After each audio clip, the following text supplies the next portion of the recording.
Hello everyone, I am Sandeep, your physics teacher. और आज हम पढ़ेंगे force on a charge particle in uniform magnetic field.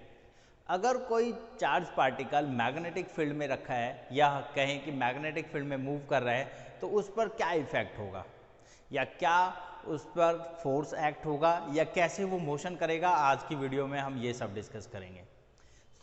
सबसे पहले मैं बात करता हूँ आपको कि अगर कोई मैग्नेटिक फील्ड है, आप समझिए क्या, अगर कोई मैग्नेटिक फील्ड है B, that was the uniform magnetic field, और कोई चार्ज पार्टिकल अगर यहाँ पर रखा है that is the charge Q, so इस पर कोई फोर्स एक्ट होगा कि नहीं होगा।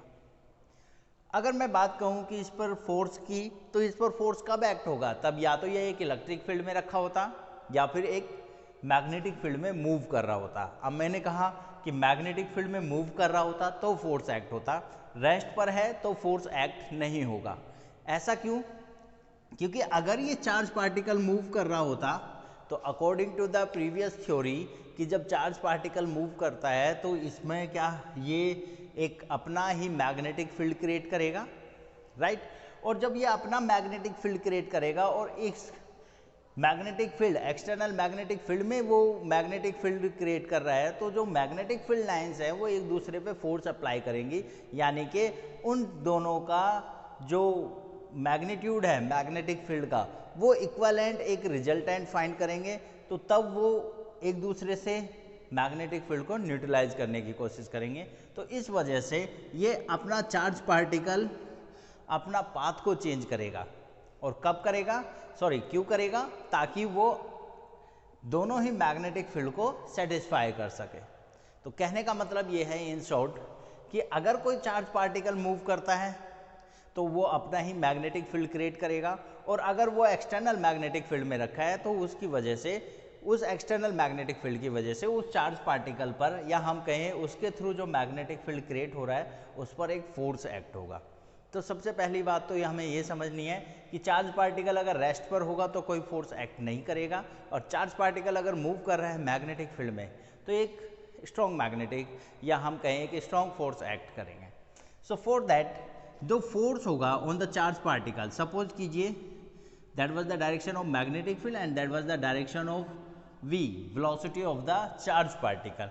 तो जो फोर्स है वो डिपेंड करेगा that is amount of charge, कि चार्ज की वैल्यू कितनी है। जितना ज़्यादा चार्ज होगा उतना ही ज़्यादा मूव करते वो मैग्नेटिक फील्ड क्रिएट करेगा और उतना ही ज़्यादा उस पर फोर्स एक्ट होगा।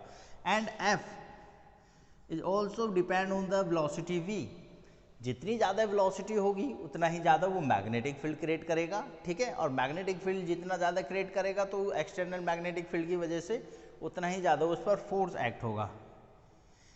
And F is also depend on the external magnetic field B, right? And similarly the F also directly proportional to the angle of theta, that is means sin theta।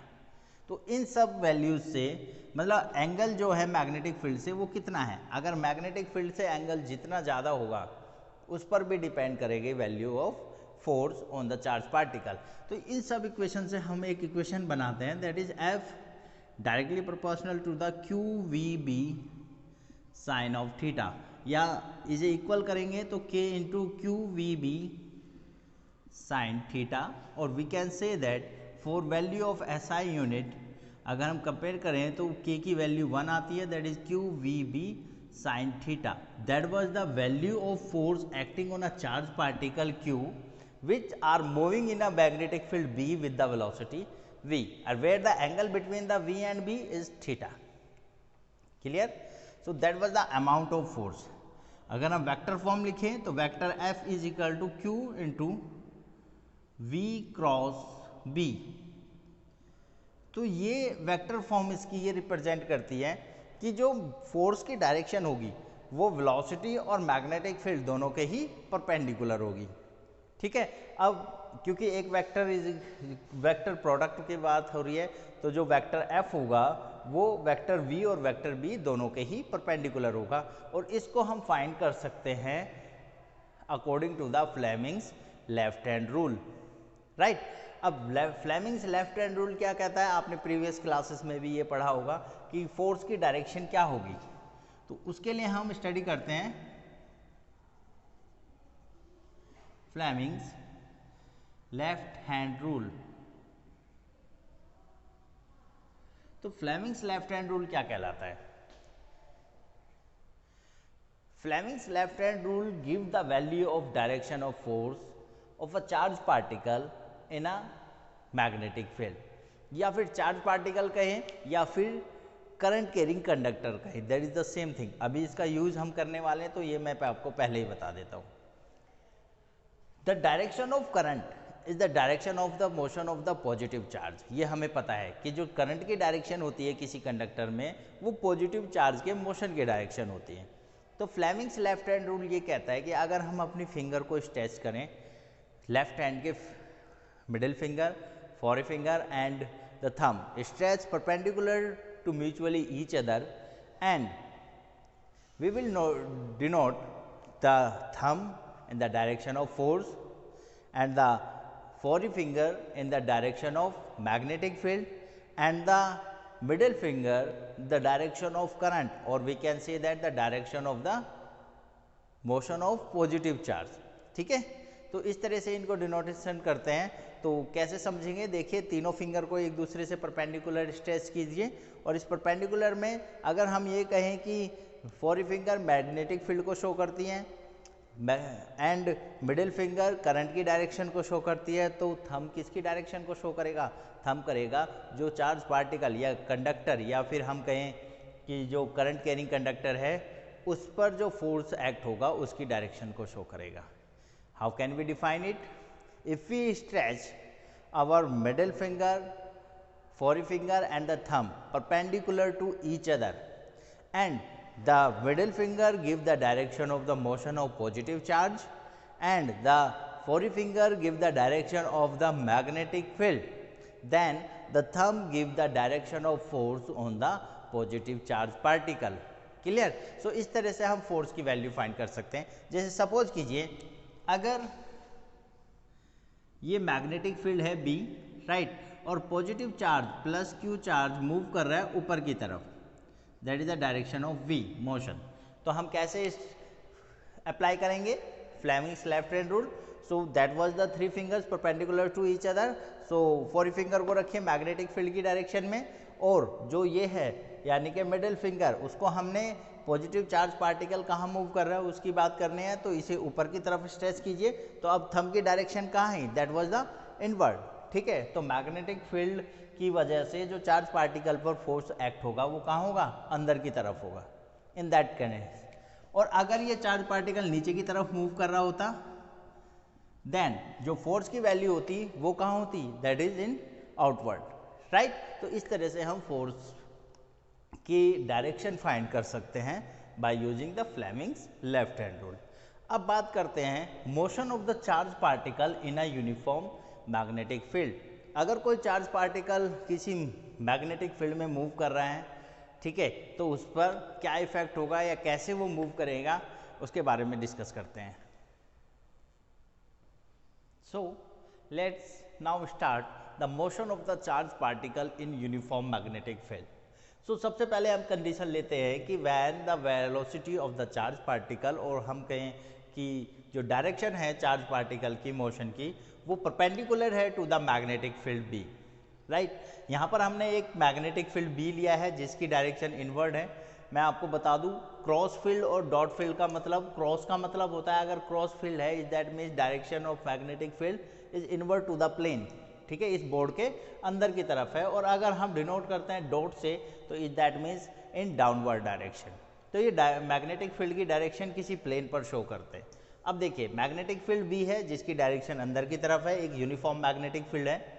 एक positive charge particle q move कर रहा है perpendicular to the magnetic field in that one direction with the velocity v। So अब इस particle पर force act होगा। अब इस पार्टिकल पर फोर्स किस तरफ एक्ट होगा? According to the Fleming's left hand rule, just stretch your three fingers perpendicular to each other, put the forefinger in the direction of magnetic field, right, like that, and that was the middle finger give the direction of motion of positive charge, then the thumb give the direction of force। तो अब इस charge particle पर force act कहाँ होगा? ऊपर की तरफ। ठीक है, तो इन दोनों का जो रिजल्टेंट होगा वो इसको क्या करेगा, इस बीच में रिजल्टेंट होगा इन दोनों के ही, तो ये फोर्स इसको सेंट्रीपिटल फोर्स अप्लाई करके और इसको क्या करेगा, एक सर्कुलर पाथ पे रोटेट करने की कोशिश करेगा। लाइक दैट देखिए, अगर ये चार्ज पार्टिकल यहाँ पर है, ठीक है, और वेलोसिटी की डायरेक्शन क्या है, that was the direction of v, so again जो फोर्स की वैल्यू होगी वो फिर अंदर की तरफ होगी। सिमिलरली चार्ज पार्टिकल किसी भी पोजीशन पे है, ठीक है, तो फोर्स की वैल्यू कहाँ होगी, that was in towards the centre of that circular path. तो मैं सिंपल वर्डों में अगर आपको बताऊं कि जो फोर्स की डायरेक्शन है वो हमेशा किस तरफ होगी, सेंटर की तरफ होगी किसी सर्कुलर पाथ के। तो इसलिए जब भी कोई चार्ज पार्टिकल मूव करेगा in a uniform magnetic field perpendicular to the magnetic field, then जो मोशन होगा चार्ज पार्टिकल का वो एक सर्कुलर पाथ पे होगा। अब हमने पहले भी पढ़ा हुआ है कि कोई पार्टिकल अगर सर्कुलर पाथ पे मूव करेगा तो उसको एक सेंट्रीपिटल फोर्स चाहिए। अब यहाँ पर सेंट्रीपिटल फोर्स कौन प्रोवाइड करा रहा है, that was the magnetic Lorentz force F। ठीक है, तो जो फोर्स है, the force act on charge particle give the necessary centripetal force to move it in circular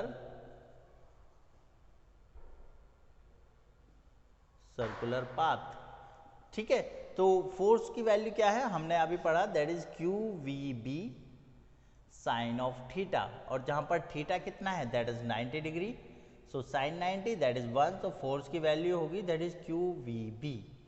and centripetal force F C जो होता है वो हमें पढ़ा है, अगर मास है am moving with the velocity v in a radius r, तो सेंट्रीपिटल फोर्स क्या होता है, एम वी अपॉन आर। तो सेंट्रीपिटल फोर्स कौन प्रोवाइड करा रहा है, जो मैग्नेटिक लॉरेंज फोर्स है।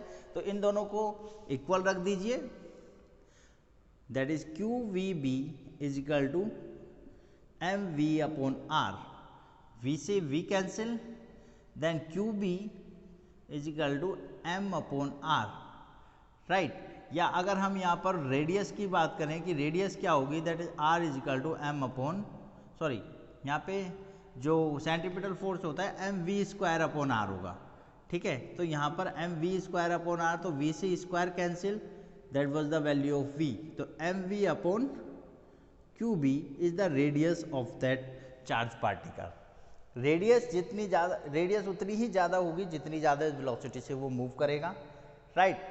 मास टू चार्ज रेशियो जितना ज़्यादा होगा पार्टिकल का उतनी ही ज़्यादा रेडियस पर, यानी कि उतने ही बड़े सर्कुलर पाथ पे वो मूव करेगा।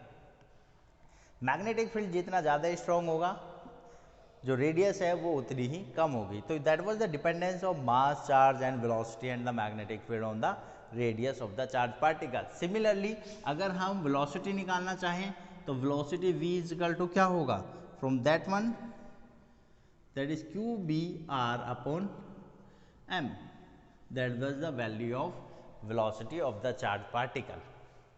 क्लियर, सो दैट ये वैल्यूज है रेडियस और वेलोसिटी की। इसके बाद हम इसका टाइम पीरियड निकालना चाहें या फिर हम काइनेटिक एनर्जी निकालना चाहें तो वो हम इजीली इससे फाइंड कर सकते हैं, राइट क्लास।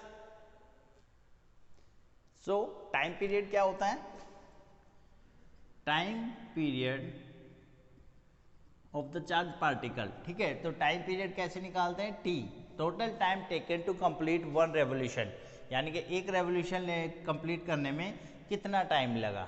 ठीक है, तो वेलोसिटी इज इक्वल टू होता है डिस्टेंस अपॉन टाइम, तो टाइम इज इक्वल टू क्या होगा, that is distance upon velocity. So t is equal to distance कितना है, दैट इज 2 पाई r, अगर एक टोटल सरकमफ्रेंस कंप्लीट करे तो circumference 2 pi r and the velocity that was v, put the value of v in that one equation, then t is equal to 2 pi r upon v, that is means q B r और into m, m ऊपर चला जाएगा, r से r cancel, तो t is equal to 2 pi m upon q B. So the time period of the charged particle is depend on the mass, charge and the magnetic field. Time period is the independent of the velocity of the charged particle and the radius. यानी कि charge particle की चाहे velocity कुछ भी है और या उसकी रेडियस कोई भी है, टाइम पीरियड सेम है. दैट मीन्स कितना भी बड़ा रेवोल्यूशन वो कंप्लीट करे, time taken will be the same. ठीक है, तो वेलोसिटी और रेडियस पर टाइम पीरियड डिपेंड नहीं करता. सिमिलरली अगर हम फ्रीक्वेंसी निकालें, सो फ्रीक्वेंसी होता है mu is equal to 1/t, the reciprocal of time period. तो mu is equal to that is qb upon 2 pi m. that was the frequency of the charge particle. इस तरह से हम फ्रीक्वेंसी और इसके बाद हम इस चार्ज पार्टिकल की क्या काइनेटिक एनर्जी होगी, काइनेटिक एनर्जी को भी निकाल सकते हैं. जैसे देखिए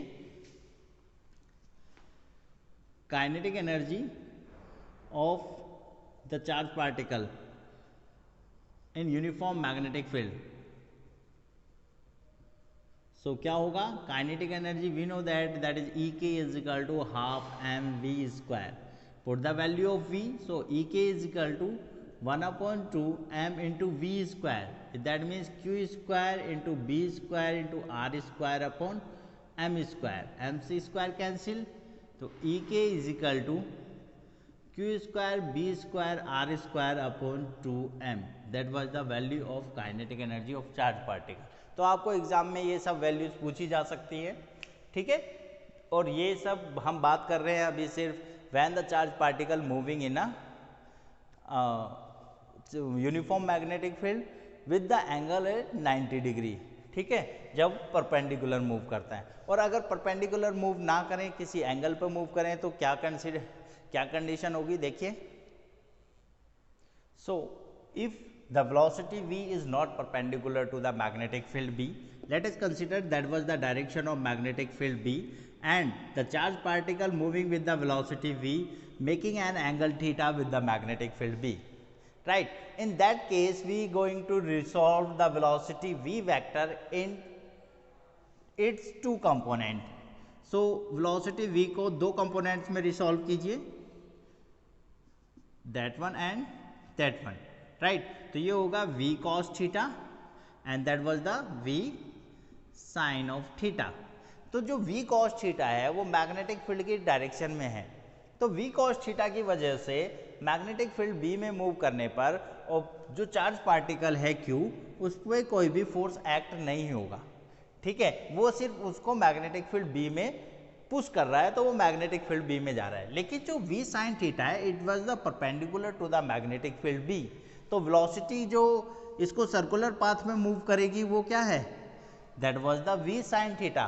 तो अब इसका पाथ कैसा होगा, v साइन थीटा की वजह से तो ये सर्कुलर पाथ में मूव करेगा इन दैट केस. राइट, और v cos थीटा की वजह से ये आगे की पुश करेगा. तो इस वजह से जो चार्ज पार्टिकल का जो पाथ होगा वो एक हेलिक्सियल पाथ होगा और इस तरह से वो मैग्नेटिक फील्ड में आगे की तरफ मूव कर जाएगा. तो यहाँ पर हम जो वेलोसिटी लेंगे तो परपेंडिकुलर कंपोनेंट लेंगे वेलोसिटी का, that is v sine of theta. ठीक है, और हम बात करें कि फॉरवर्ड किस डायरेक्शन में जा रहे हैं, तो that was the v cos theta. कि फॉरवर्ड मैग्नेटिक फील्ड में किस वेलोसिटी से मूव करेगा वो क्या है, v cos थीटा. तो फॉर्मूले में जहाँ पर भी हमने v वेलोसिटी की वैल्यू ली है वहाँ पर v की जगह हम क्या रखेंगे, that was the v sine theta. Right, so that was the motion of the charge particle in uniform magnetic field. अब इसके बाद हम लॉरेंस मैग्नेटिक लॉरेंस फोर्स की बात करेंगे. और when a conductor place in a magnetic field then क्या होगा, कितना उस पर फोर्स एक्ट होगा, उसके बारे में बात करेंगे. So class note down it and if you have any problem then please discuss to me. Thank you.